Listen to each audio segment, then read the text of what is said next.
Assalamualaikum warahmatullahi wabarakatuh. Kami dari kelompok 1 yang beranggotakan Ayu Rigi Prayusdi dan saya sendiri Eceningsi Hidayati Arifin serta Siti Nurhaliza.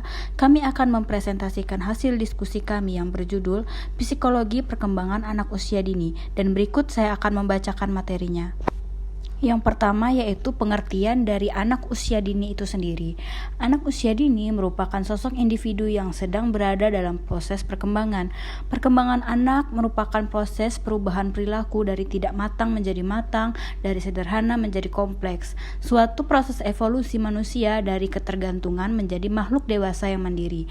Perkembangan anak adalah suatu proses perubahan di mana anak belajar menguasai tingkat yang lebih tinggi dari aspek-aspek gerakan, berpikir, perasaan, dan interaksi baik dengan sesama maupun dengan benda-benda dalam lingkungan hidupnya.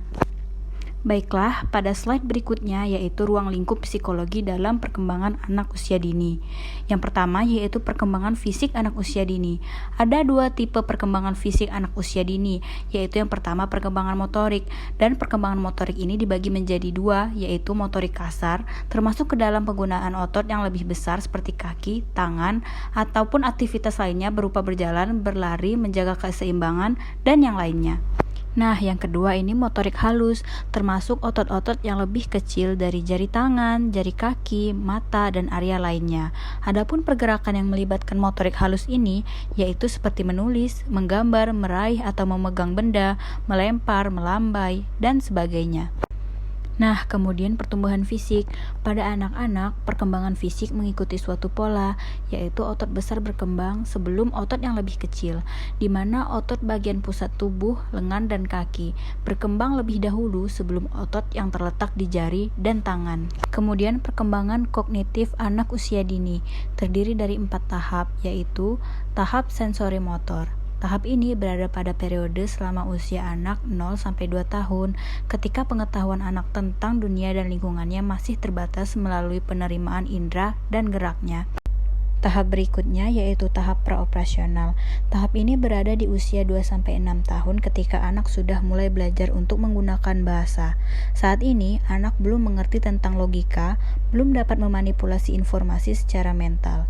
Kemudian, tahap konkret operasional, suatu tahap saat anak usia 7-11 tahun ketika ia sudah mulai mengerti cara berpikir rasional, atau anak sudah bisa melakukan tugas seperti menyusun, membagi, dan lain-lain.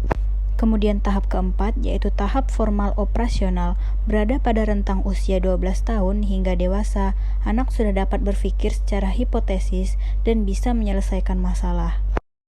Kemudian perkembangan bahasa anak usia dini. Ada 3 tahap. Yang pertama yaitu tahap pralingual, terjadi ketika anak usia 0-1 tahun. Pada tahap ini, anak berkomunikasi secara mengoceh pada orang tuanya maupun sekitarnya. Yang kedua yaitu tahap lingual. Anak yang berusia 1-2,5 tahun dapat memproduksi kata pertamanya. Namun, walaupun baru mampu berbicara satu kata, anak tersebut masih dapat mengerti lebih dari itu, dan pada usia 18 bulan biasanya anak mulai mampu berbicara 2 patah kata. Yang ketiga, tahap diferensial. Mulai usia 2,5 hingga 5 tahun, anak sudah memiliki kemampuan kalimat pendek dan banyak kata sesuai dengan tata bahasa yang baik. Dilihat dari aspek kualitas dan kuantitasnya, kata anak akan berkembang dengan baik sekali. Kemudian, pada slide terakhir, terdapat perkembangan sosio-emosional anak usia dini. Ini merupakan tahap yang sangat penting bagi anak. Bila anak mengembangkan kemampuan sosio-emosionalnya dengan baik, ia akan memiliki kecerdasan interpersonal dan yang membuatnya mudah berbaur dalam masyarakat. Interaksinya meliputi keluarga, rumah, sekolah, dan masyarakat.